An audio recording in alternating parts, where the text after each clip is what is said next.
안녕하세요. 메디치가 세 번째 이야기, 대공 코시모 1세대 메디치와 조르조 바사리의 콜라보에 대한 이야기입니다. 로렌조 마니피코가 1492년에 사망함으로써 1400년대 르네상스의 문을 닫았다면 이제 1500년대 르네상스의 문을 연 대공 코시모 1세에 대해 알아보겠습니다. 1537년 알렉산드로 데 메디치가 통치할 때에도 피렌체의 정치는 여전히 공화정이었습니다.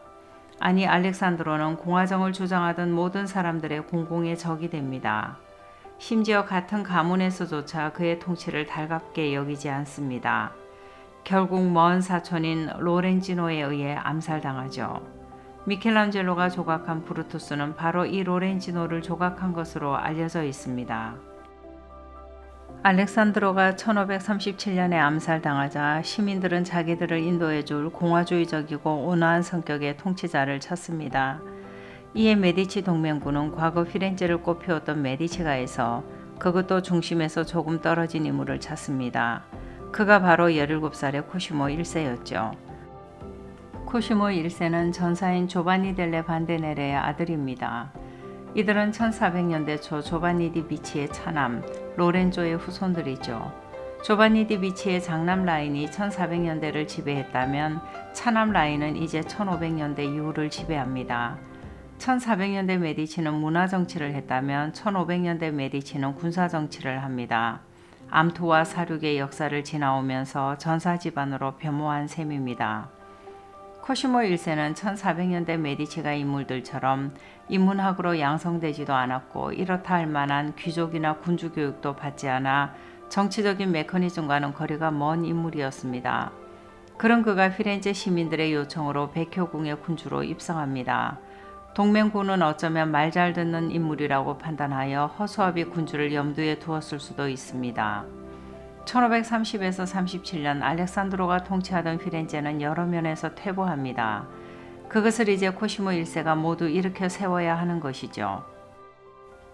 그 시기에 미켈란젤로도 자신의 조각상 다윗이 파손되는 것을 보며 피렌체를 아주 떠납니다. 그리고 죽을 때까지 돌아오지 않습니다. 그러나 코시모 1세는 피렌체 공화정을 이끌던 사람들이 생각한 것처럼 그렇게 호락호락한 인물이 아니었습니다. 그런 코시모 1세를 눈여겨보며 때를 기다리던 예술가가 한 사람 있었는데 바로 조르조 바사리입니다.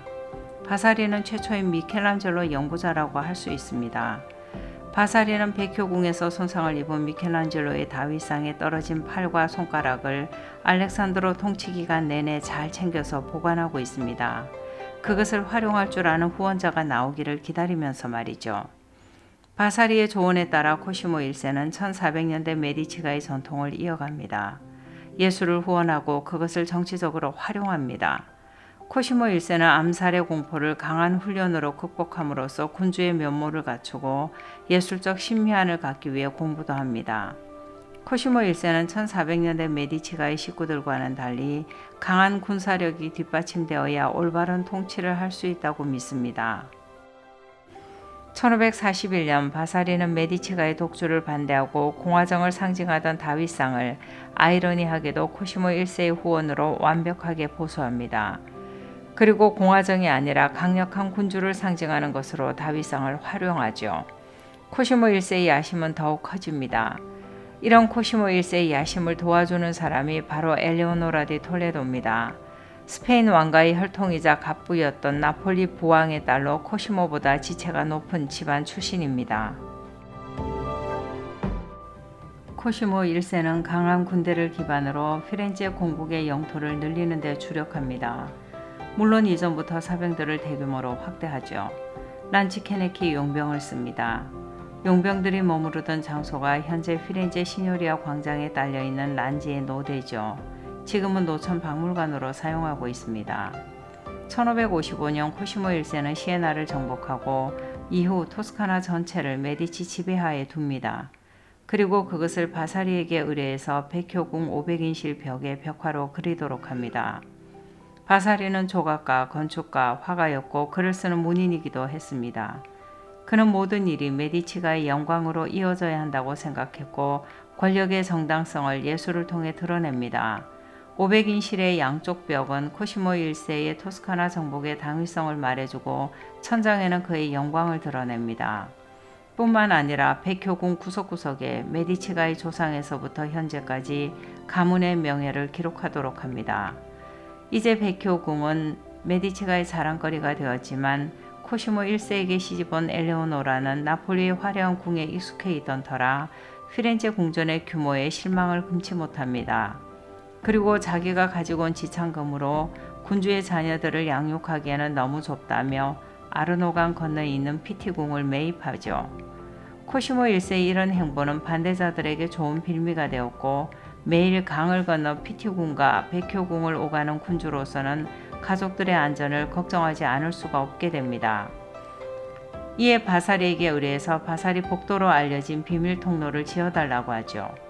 바사리 복도는 백효 다리 2층을 비롯한 건물들 위로 백효궁과 피티궁을 연결하는 1.2km의 복도입니다.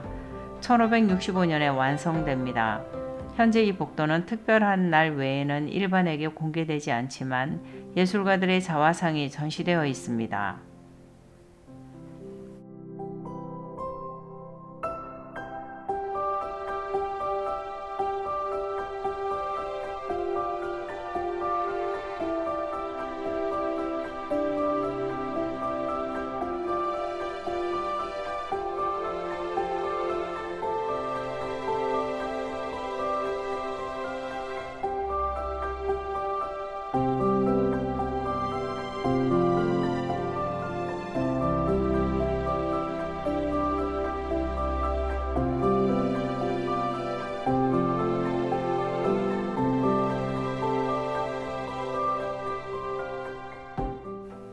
코시모 1세는 피렌체 행정의 수장이지만 사무실은 여전히 공화정 시절 21개의 길드의 중심 체제에서 벗어나지 못해 이를 한 가지 보려면 도시 여기저기를 다녀야 했습니다. 코시모 1세는 호신용 칼을 장화 속에 꽂고 다녔다고 합니다. 이에 백효궁 옆에 있던 성 피에트로 스케라조 성당을 허물고 그 자리에 사무실을 짓습니다. 오늘날 사무실이라는 이름의 우피치 미술관이죠. 건물은 U자 형태로 지었고 백효궁에 딸린 행정사무실로 사용했기 때문에 사무실이라는 이름 우피치로 자리를 잡았습니다. 코시모 1세는 바사리의 도움으로 피렌체를 다시 예술의 중심지로 만듭니다. 젊은 예술가들은 피렌체로 몰려옵니다. 그러나 코시모 1세와 바사리가 간절하게 오기를 바랐던 한 사람은 결국 끝까지 돌아오지 않습니다. 미켈란젤로입니다. 미켈란젤로는 피렌체가 전제군 주제로 가는 것을 원치 않았던 거죠. 메디치가에서 성장하고 교육받고 활동을 시작했던 미켈란젤로는 이제 메디치 가문과는 너무도 멀어졌습니다. 코시모 1세는 매우 섭섭했죠. 미켈란젤로는 인생 말기 30년을 로마에서 보내고 거기서 사망합니다. 미켈란젤로는 고뇌했고 지쳤고 피곤했습니다. 그 즈음에 조각한 반디니의 피에타에는 그런 자신의 모습이 잘 반영되어 있습니다. 자신의 무덤 장식을 위해 조각하지만 중간에 그만두고 망치로 그리스도의 팔을 심하게 깨트립니다. 그리스도를 뒤에서 끌어안고 있는 사람은 니고데모라고도 하고 아리마테아 사람 요셉이라고도 합니다. 하지만 미켈란젤로의 자화상으로 더 알려져 있죠. 1564년 미켈란젤로가 사망하자 코시모 1세는 그의 유해를 피렌체로 옮깁니다. 그리고 성 십자가 대성당에 그의 무덤을 만들어줍니다. 그 사이에 바사리는 코시모 1세의 후원으로 치마부에부터 우리 시대에 이르는 가장 탁월한 이탈리아의 건축가, 화가, 조각가의 생애라는 긴 제목의 책을 씁니다. 코시모 1세에게 헌정되어 1550년에 출판되지만 미켈란젤로를 가장 많이 언급하죠. 바사리는 일생 코시모 1세를 위해 일했고 메디치 가문의 연출가였습니다. 코시모 1세 궁정은 바사리를 존경했고 자랑스러워했습니다. 또 그 시기에 종교개혁으로 심한 타격을 입은 교황청은 1559년 종교재판소 산하 금서청을 설립하고 이단 조사관을 피렌체에 파견합니다. 조사관이 제시한 금서 목록에는 이단이라고 규정한 책이 500권이 넘었고 코시모 1세는 목록에 적힌 대부분의 책을 가지고 있었습니다. 내놓으면 모두 불에 태워지는 상황에 직면합니다. 코시모 1세의 고민은 깊을 수밖에 없습니다. 그리스 로마 고전에서 성 아우구스티누스까지, 에라스무스에서 마키아벨리까지 메디치가에서 소장하고 있던 많은 책이 포함되어 있었습니다. 코시모 1세는 교회와 단판을 짓고 원서들을 모두 감춥니다.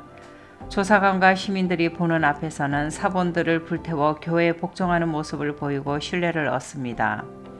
그 덕분에 1569년 교황으로부터 토스카나 전체를 다스리는 그란두카 대공이라는 자귀를 받습니다. 피렌체 시민들은 그를 존경의 눈으로 쳐다봤고 1400년대 코시모 국부와 로렌조 마니피코의 영광을 피렌체에서 다시 보는 것으로 생각했습니다.